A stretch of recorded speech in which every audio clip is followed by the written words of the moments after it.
बेले बेले एते कष्टर परिस्थिति आसी थाए जे आमको आम निज हृदय को स्ट्रंग बनैबा को पड़ी थाए केवल तांकर इच्छा और योजना को पूर्ण करने को।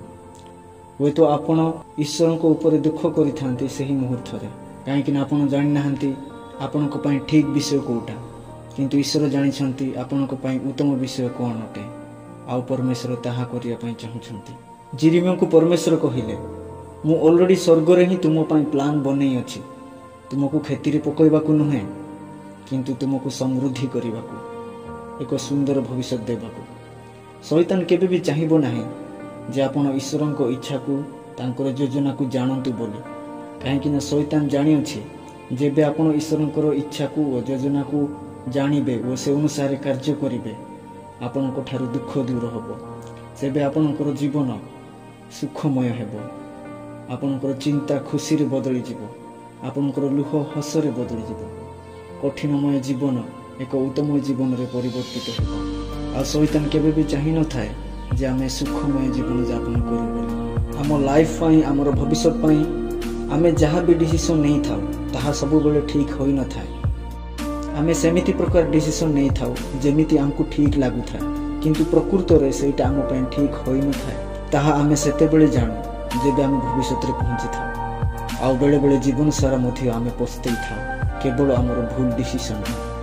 ईश्वर को योजना को जानी तांको इच्छा अनुसार बंचिबा राइट डिसीजन नेबा बहुत बहुत बहुत इंपोर्टेंट कहीं ना आपण जानी नाहंती आपनकर भविष्य कौन हेबो किपरि हेबो आपण आपनकर भविष्य देखि नाहंती किंतु से आपनकर भविष्य देखि छंती। तो जेबे भी आपण तांको इच्छा अनुसार डिसीजन नेबे से डिसीजन केबे भी भूल हेबो नाही। आज आपण स्वर्ग आड़े ऊर्ध्व दृष्टि करी कहिबे कि प्रभु मु एही पृथ्वी रे एही छोट जीवन रे मोर इच्छा को मोर योजना को मोर स्वप्न को पूर्ण करबा को चाहू नाही बरं मु आपणकर इच्छा को पूर्ण करने चाहूँगी जेते मध्य कष्ट आसु मु मो स्वर्गीय पिता इच्छा को साधन करी आउ ताहा करिया पई प्रभु मते शक्ति दिए कहीं ना हुए तो एबे मु बुझु नथिबी किंतु दिने भविष्य रे निश्चय हा बुझिबी। आज आपण निज को प्रस्तुत करिवे कि समस्त डिसीजन रे तांकर स्वर को सुनिबा पई तांकर मत को जानिबा पई निजर डिसीजन को पछरे पकाई जहाँकर डिसीजन को आपण इम्पोर्टां दौरान गुरुत्वपूर्ण दौरान से साधारण ईश्वर नुहंती से होउछंती सर्वशक्तिमान जीवंत ईश्वर से मृत ईश्वर नहंती किंतु से जीवित ईश्वर आपण को सर्वाधिक प्रेम करती हुए तो आपण दुनिया पाई अदरकारी लोक होइथिबे जेउठी केही मध्य आपण को थारे इंटरेस्ट रखु नथिबे किंतु आपण तांको पाई बहुत मूल्यवान और से आपनकर प्रत्येक विषय पर इंटरेस्ट अच्छे और जो सब समस्या आपन अच्छा ताहा आपन को एक उत्तम रास्ता नेबाई चाहते उपदेश देवाई चाहते एक सत्य पथ देखा चाहते आपनकर समस्त समस्या को समाधान करने चाहते। नॉर्मल क्रिश्चियन मानकर नॉर्मल प्रश्न यह जे मो ईश्वर प्लान को इच्छा को केमिति जानिबे आ बहुत लोग चाहते एक उत्तम क्रिश्चियन लोक कहे यही पृथ्वी रे मोर इच्छा को मोर प्लान को पूर्ण करने मु बंचु ना किंतु मु मोर स्वर्गीय पिता प्लान को और इच्छा को पूर्ण करने बंचु अछि। तो वर्तमान आमे ईश्वर इच्छा को जानिबा किपर तांकर योजना को जानिबा किपर मन रखंतु आपण जेते दुनिया रे निज को व्यस्त रखिबे सेते आपण ईश्वर को इच्छा को जानिबारे दूरे रहिबे। जेबे भी आपण एक इंपोर्टेंट निष्पत्ति नेबा पई जाउछंती निजरो फ्यूचर पई निजरो कैरियर पई निजर लाइफ पाए निजर फैमिली पाए जॉब पाए बिजनेस पाए मिनिस्ट्री पाए लाइफ पार्टनर पाए आपण ही सातटी माध्यम रे ईश्वर इच्छा को जानिया पाए चेष्टा करंतु आ ईश्वर आपण को निश्चय ताहा जणाइबे। प्रथम हैला प्रार्थना प्रार्थना होची मुख्य विषय जो माध्यम रे परमेश्वर आपण को कथा कहिबे जो माध्यम रे परमेश्वर आपण को सहायता करिवे एक उत्तम डिसीजन नेबा पाए आ से पर्यंत प्रार्थना करंतु जो पर्यंत परमेश्वर को ठारू उत्तर मिले नाही। आ द्वितीय रे बाइबल माध्यम रे परमेश्वर आपण को तांकर इच्छा को जणाइबे तांकर प्लान को तांकर योजना को से जणाइबे। तृतीय रे परमेश्वर पवित्र आत्मा को द्वारा कथा कहंती कहीं आमे जानु परमेश्वर आसिले तांकर कार्य को कले आ से फेरी कले प्रभु जीशु ख्रीष्ट आसिले तांकर कार्य को कले ଏହି ପୃଥିବୀରେ ଆଉ ଫେରିଗଲେ।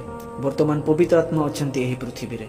ଆପଣ ପବିତ୍ର ଆତ୍ମାଙ୍କ ବିନା କିଛି ବି କରିପାରିବେ ନାହିଁ। ଆଉ ପରମେଶ୍ୱର ସବୁବେଳେ ପବିତ୍ର ଆତ୍ମାଙ୍କ ଦ୍ୱାରା ହିଁ ଆପଣଙ୍କୁ କଥା କୁହନ୍ତି। ତ ପବିତ୍ର ଆତ୍ମାଙ୍କର ସାହାଯ୍ୟ ନିଅନ୍ତୁ ଈଶ୍ୱରଙ୍କର ଇଚ୍ଛାକୁ ଜାଣିବା ପାଇଁ। ଆଉ ଚତୁର୍ଥରେ, ପରମେଶ୍ୱର ସବୁବେଳେ ସିଚୁଏସନକୁ, ପରିସ୍ଥିତିକୁ ୟୁଜ୍ କରନ୍ତି ଆପଣଙ୍କୁ ତାଙ୍କର ଇଚ୍ଛାକୁ, ତାଙ୍କର ପ୍ଲାନ୍କୁ ଜଣାଇବା ପାଇଁ। ପରମେଶ୍ୱର ସିଚୁଏସନକୁ ଏମିତି ବନେଇବେ ଯେ ଆପଣ ଯାହା ଚାହୁଁଛନ୍ତି ଆପଣଙ୍କର ଆଖି ସାମ୍ନାରେ ତାହା ଆସିବ। କିନ୍ତୁ ପ୍ରାୟତଃ ଏହିପରି ପରିସ୍ଥିତିରେ ଅନେକ ଲୋକମାନେ କନଫ୍ୟୁଜ୍ ହୁଅନ୍ତି, ଇଗ୍ନୋର କରନ୍ତି ବା ରିଜେକ୍ଟ କରନ୍ତି। କିନ୍ତୁ ଆପଣ ଏହିପରି ପରିସ୍ଥିତିରେ ପ୍ରଭୁଙ୍କଠାରେ ପ୍ରାର୍ଥନା କରିକି ସେହି ପରିସ୍ଥିତିକୁ ବୁଝିବା ପାଇଁ ଚେଷ୍ଟା କରନ୍ତୁ। ଆଉ ମଧ୍ୟ ପରମେଶ୍ୱର ସ୍ୱପ୍ନ ମାଧ୍ୟମରେ କଥା କୁହନ୍ତି। ଆଜି ଏମିତି ଅନେକ ପ୍ରଭୁଙ୍କର ଲୋକମାନେ ଅଛନ୍ତି ଯେଉଁମାନଙ୍କୁ ପରମେଶ୍ୱର ସ୍ୱପ୍ନ ମାଧ୍ୟମରେ କ୍ଲିଅରରେ କଥା କୁହନ୍ତି। ଆପଣ ଯଦି ଜିଦ୍ଦି ରଖିକି, ଉପବାସ ରଖିକି, ଯଦି ପ୍ରାର୍ଥନାରେ ସବୁବେଳେ ସ୍ଥିର ହୋଇକି ରହିବେ, ତେବେ ପ୍ରଭୁ ଆପଣଙ୍କୁ ନିଶ୍ଚୟ ସ୍ୱପ୍ନ ମାଧ୍ୟମରେ କଥା କହିବେ। ଆଉ ମଧ୍ୟ ପରମେଶ୍ୱର ଭବିଷ୍ୟତ ବକ୍ତାମାନଙ୍କ ଦ୍ୱାରା ତାଙ୍କର ଇଚ୍ଛାକୁ, ତାଙ୍କର ଯୋଜନାକୁ ସେ ଜଣାନ୍ତି। କିନ୍ତୁ ମନେ ରଖନ୍ତୁ, ସବୁ ଭବିଷ୍ୟତବାଣୀ ଈଶ୍ୱରଙ୍କ ଠାରୁ ଆସିନଥାଏ। ଆପଣ ଯାହା ବି ଭବିଷ୍ୟତବାଣୀ ଗ୍ରହଣ କଲେ ତାହା ପ୍ରାର୍ଥନା କରନ୍ତୁ, ଈଶ୍ୱରଙ୍କର ସାମ୍ନାରେ ତାହା ରଖନ୍ତୁ, ପରମେଶ୍ୱରଙ୍କୁ ପଚାରନ୍ତୁ, ଆଉ ପରମେଶ୍ୱର ସେ ବିଷୟରେ ଆପଣଙ୍କୁ କ୍ଲାରିଟି ଦେବେ। ଆଉ ଶେଷ ମାଧ୍ୟମ ହେଉଛି ଇଚ୍ଛା। ପରମେଶ୍ୱର ବେଳେବେଳେ ଇଚ୍ଛା ମଧ୍ୟ ଆମ ହୃଦୟରେ ରଖିଦିଅନ୍ତି, ଯେଉଁଦ୍ୱାରା ସେ ଆମକୁ ଜଣାଇବା ପାଇଁ ଚାହୁଁଛନ୍ତି ଯେ ଏହା ହେଉଛି ତାଙ୍କର ଇଚ୍ଛା ବା ଯୋଜନା। ଖରାପ ଇଚ୍ଛା ନୁହେଁ, କିନ୍ତୁ ଏକ ଉତ୍ତମ ଇଚ୍ଛା। ଯେମିତିକି ଯଦି ଆପଣ ମିନିଷ୍ଟ୍ରି କରିବା ପାଇଁ ଚାହୁଁଛନ୍ତି, ପ୍ରଭୁଙ୍କର ସେବା କାର୍ଯ୍ୟ ଯଦି କରିବା ପାଇଁ ଚାହୁଁଛନ୍ତି, ତେବେ ପରମେଶ୍ୱର ଆପଣଙ୍କୁ ଡାଇରେକ୍ଟ ମିନିଷ୍ଟ୍ରି କରିବାର ଇଚ୍ଛା ଆପଣଙ୍କ ହୃଦୟରେ ରଖିଦେବେ। ଆଉ ସେହି ଇଚ୍ଛା ଏତେ ଷ୍ଟ୍ରଙ୍ଗ ହେଇଥିବ ଯେ ଆପଣ ସବୁବେଳେ ମିନିଷ୍ଟ୍ରି କରିବା ପାଇଁ ଇଚ୍ଛା ପ୍ରକାଶ କରୁଥିବେ। ଏହିପରି ପରମେଶ୍ୱର ଇଚ୍ଛା ମଧ୍ୟ ଆମ ହୃଦୟରେ ରଖିକି ଇଚ୍ଛା ଦ୍ୱାରା ମଧ୍ୟ ପରମେଶ୍ୱର ଆମକୁ କଥା କୁହନ୍ତି।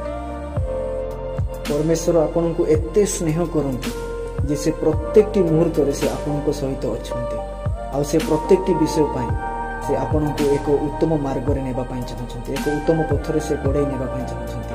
ଆଜି ଯଦି ଆପଣ ତାଙ୍କର ସ୍ୱରକୁ ଯଦି ଚିହ୍ନିବେ ଓ ତାଙ୍କର ଇଚ୍ଛାକୁ, ଯୋଜନାକୁ ଯଦି ଅନୁସରଣ କରିବେ, ତେବେ ମୁଁ ବିଶ୍ୱାସ କରୁଛି ନିଶ୍ଚୟ ଆପଣଙ୍କର ଜୀବନ ସୁଖମୟ ହେବ।